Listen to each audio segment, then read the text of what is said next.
இதுல உங்களுடைய கருத்து என்ன பாய்? வேப்பமரம் நம்ம வீட்டு வாசல்ல வளர்க்கலாமா, வளர்க்க கூடாதா? ஆக்சுவலி வந்து பார்த்தீங்கன்னா சில பேர் வந்து வளர்க்கக்கூடாதுன்னு சொல்கிற ரீசன் என்னென்னு பார்த்தீங்கன்னா, மனுஷனுக்கு உயிர்ன்றது ஒரு முக்கியமோ அந்த மாதிரி மரத்துக்கு சின்ன சின்ன கொடி மரமாக இருந்தாலும் அது நம்மளால லேட்டாக வளரும். அதெல்லாம் பார்த்தீங்கன்னா சர்வனுக்கு வைக்கலாமா வைக்கக்கூடாதுன்னா ஃபஸ்ட்டு நீங்கள் அதை எடுத்துடணும். ஃபஸ்ட்டு என்ன பண்ணணும், எடுத்துடணும். அதே நம்மளுக்கு என்ன சொல்கிறதுன்னா, நம்மளுக்கு ஒரு பாதுகாப்பு இருக்கிற மாதிரி.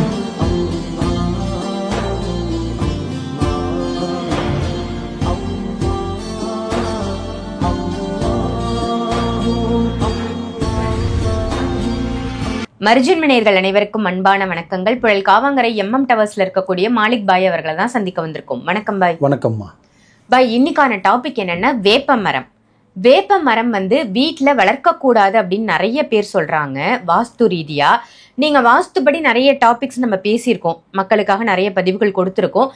இதுல உங்களுடைய கருத்து என்ன பாய்? வேப்பமரம் நம்ம வீட்டு வாசல்ல வளர்க்கலாமா, வளர்க்க கூடாதா? ஆக்சுவலி வந்து பார்த்திங்கன்னா சில பேர் வந்து வளர்க்கக்கூடாதுன்னு சொல்கிற ரீசன் என்னென்னு பார்த்தீங்கன்னா, இப்போ மரம்ன்றது வந்து எல்லாமே மரம் தான். மனுஷனுக்கு எப்படி உயிர்ன்றது ஒரு முக்கியமோ அந்த மாதிரி மரத்துக்கு சின்ன சின்ன கொடி மரமாக இருந்தாலும் அதுக்கு ஒரு உயிர் இருக்குது. ஏன்னா வெட்ட வெட்ட துளுத்துக்கிட்டே இருக்கும். உயிருள்ள ஒரு விஷயந்தான் இந்த மரம், செடி, கொடி, இந்த 3 விஷயம். பில்லு கூட இருக்கட்டுமே, வெட்ட வெட்ட வளரும், நகை முடி மாதிரி. ஸோ நம்மளாவது லேட்டாக வளரும், அதெல்லாம் பார்த்திங்கன்னா சர்றன்னு வளர்ந்துடும்.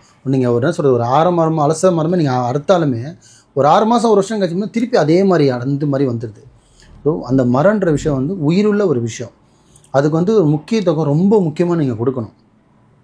சில பேர் இன்றைக்கும் பார்த்தீங்கன்னா வீடு கட்டும்போது நடு வீட்டில் மரம் வந்துச்சுன்னா வெட்டி சாய்ச்சிட்டு மேலே வீடு கட்டுறவங்களாம் இருக்காங்க. அந்த மரத்தையே நடு வீட்டிலேருந்து அழகு பண்ணி கொடுத்துட்டு போய் மேலே போய் வளர்க்குற அளவுக்கு கூட டிசைன் பண்ணி வீடு கட்டுறாங்க. ஏன்னா அது பாரம்பரிய மரம், அந்த மரம் இருக்குது ஒரு ஃபீல் அவங்களுக்கு அப்படின்னு இருக்கும். ஆனால் இது வந்து பார்த்திங்கன்னா அந்த மாதிரி வந்து தென்னை மரம் வச்சுருப்பாங்க வீட்டுக்குள்ளேருந்தே போயிட்டு களை மட்டும் மேலே இருக்கும், நடுவில் களை வராது, வைக்கலாம். ஆனால் வேப்ப மரம்ன்றது வந்து பார்த்திங்கன்னா எங்கள் பாரம்பரியமாக எங்கள் தாத்தாவுக்கு அப்பா வச்சது, அப்புறம் எங்கள் தாத்தா இருந்தார், எங்கள் அப்பா நான் இருந்தேன், அந்த மாதிரி இருந்துகிட்டு இருக்கேன். இருக்கலாமா வேணாமான்னு கேட்டால் இருக்கலாம். ஏன்னா உங்களோட பாரம்பரியமாக அது உங்களுக்கு செட் ஆகிடுச்சு. என்ன ஆகிடுச்சு, உங்களுக்கு அந்த மரம் வந்து உங்கள் வாசலில் இருக்கிறது வாஸ்துப்படி உங்களுக்கு செட் ஆகிடுச்சு. புதுசாக நீங்கள் ஒரு பழைய வீடு வாங்குறீங்க, அந்த வீட்டுக்கு மேலே ஒரு மரம் இருக்குது, அது எனக்கு வைக்கலாமா வைக்கக்கூடாதுன்னா ஃபஸ்ட்டு நீங்கள் அதை எடுத்துடணும். ஃபஸ்ட்டு என்ன பண்ணணும், எடுத்துடணும். ஏன் அப்படின்னா அந்த பழைய வீடு விற்கிறவனுக்கே அதை செட் ஆகலன்ற ஒரு சூழ்நிலை தான். அவன் ஏதோ ஒரு கடமோ ஏதோ ஒன்று பட்டதால் தான் கைமாற்றியே கொடுத்துட்டு போயிருக்கான். திருப்பி அதே தப்பு நீங்கள் செய்யவே கூடாது. சில விஷயம் மாற்றணும், புரியுதுங்களா? அந்த வீடுன்றது மரம்ன்றது பார்த்திங்கன்னா முதல்ல வாசலில் சில மரம் தான் வைக்கணும், பாசிட்டிவான விஷயம். இப்போ இந்த மணி பிளான்ட்டு, முருங்கை, அது இதெல்லாம் வைக்கலாம். வேப்ப மரன்றது பார்த்திங்கன்னா 2 குறிக்கும். ஒன்று அதில் அம்மன் சாமியும் சில பேர் வச்சு சாமி கும்பிட்றவங்களும் இருக்காங்க. மரத்துலேயே 3 கல் வச்சோ என்ன சொல்கிறது, மரத்தையே ஜோடித்து மரத்தையே ரெடி பண்ணி அந்த மரத்தையே பார்த்திங்கன்னா அவங்களுக்கு அதில் தான் சாமி இருக்குன்ற மாதிரி நம்பிக்கையோடு கொண்டாடுறோம். அது வாசலில் இருக்குது. அதே இடத்துல ஒரு ஃபேமிலியாக இருக்கிற ஒரு வயசு பொண்ணு ஒரு பீரியட் நேரத்தில் ஒரு தீட்டு நேரத்தில் அதே வழியாக போகும், அதே வழியாக வரும், துணியை காய போடுவாங்க, அதிலே கொடி கட்டுவாங்க, கேட்டால் சாமின்றுவாங்க. சாமியை தப்பு சொல்லலைன்னு, ஆனால் அந்த மாதிரி துணி வைக்கிறது தான் தப்புன்னு சொல்கிறேன், புரியுதுங்களா? மரம் வளர்க்கணுன்னு ஆசை இருந்ததுன்னா அதை நீங்கள் பின்னாடி ஒன்றா வளர்க்கலாம். வேப்ப மரத்தை வளர்க்கலாமா வளர்க்கக்கூடாதுன்னா யாரை வேணாலும் வளர்க்கலாம். கசப்புத்தன்மைன்றதெல்லாம் சும்மா அதெல்லாம் அப்படின்னு பார்த்தா நிறைய செல்ல கசப்புத்தன்மை இருக்குது, புரியுதுங்களா? ஆனால் சொல்லுவாங்க கசப்புத்தன்மைக்காக தான் வளர்க்கக்கூடாதுன்னு. வேப்ப மரம் பொறுத்த வரையும் வீட்டுக்கு பின்னாடி வரப்போ நல்லது. ஏன் அப்படின்னு பார்த்தீங்கன்னா அதுக்கு டிஸ்டர்பன்ஸ் இருக்காது. எதுக்கு கிணறு பின்னாடி போடுறாங்க, முன்னாடி போடாமல்?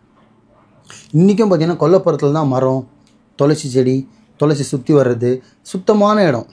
நம்ம மட்டும் தான் அதை யூஸ் பண்ணுவோம், நம்மளோட பார்வை தான் படும், நம்மளோட கை தான் படும். வாசலில் வச்சுட்டு கண்டன் வருவான், யார் வேணால் வருவான், யார் வேணால் போவான். அப்போ என்ன வேணால் அது தீட்டில் தரும்.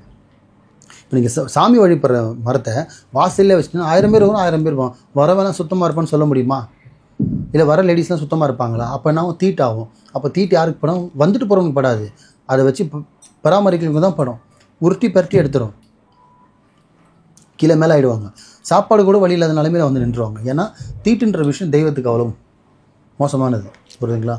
இந்த வேப்ப மரத்தை சில மரம் முன்னாடி வளர்க்கலாம், வேப்ப மரன்ற மரத்தை பின்னாடி வளர்ப்பது ரொம்ப நல்லது.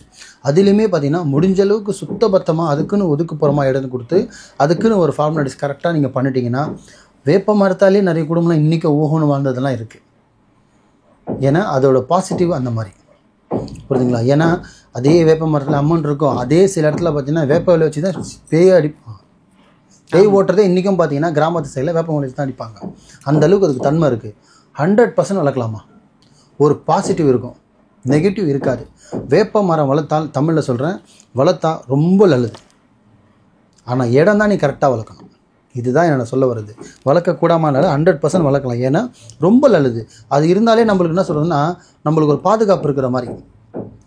அந்த அளவுக்கு என்ன சொல்கிறது, ஒரு மெடிக்கல் ரீதியாகவும் சரி, அந்த ஒரு காற்று ரீதியாகவும், வேப்பிலை மரம் காற்றுப்பட்டு நம்ம மேலே படுறது ஒரு இயற்கை மூலியமாகவும் சரி, மருத்துவ மூலியமாகவும் சரி, இல்லை நம்மளுக்கு நேச்சுரலாகவும் சரி, நம்மளோட ஹெல்த்துக்கு வேப்ப மரம் வளர்க்குறது ரொம்ப நல்லது. ஆனால் தயவு செஞ்சு பின்னாடி வராங்க, முன்னாடி வாசலில் வைக்காதீங்க. வச்சுட்டு இருக்கங்க, பாரம்பரியமாக இருக்குன்னா விட்டுடுங்க. புதுசாக வீடு வாங்கியிருக்கேன், வைக்கலாமான்னா வைக்கக்கூடாது, இருந்தால் எடுத்துருங்க. ரொம்ப ஒரு அருமையான தகவலாக கொடுத்துருக்கீங்க பாய். வேப்ப மரம் வந்து வளர்க்கலாம், எந்த இடத்துல வளர்க்கணும், வாஸ்து ரீதியாக குடும்பத்துக்கு வளர்த்தா என்ன நல்லது அப்படின்னு சொல்லியிருக்கீங்க. நல்ல தகவல். நன்றி. நன்றி.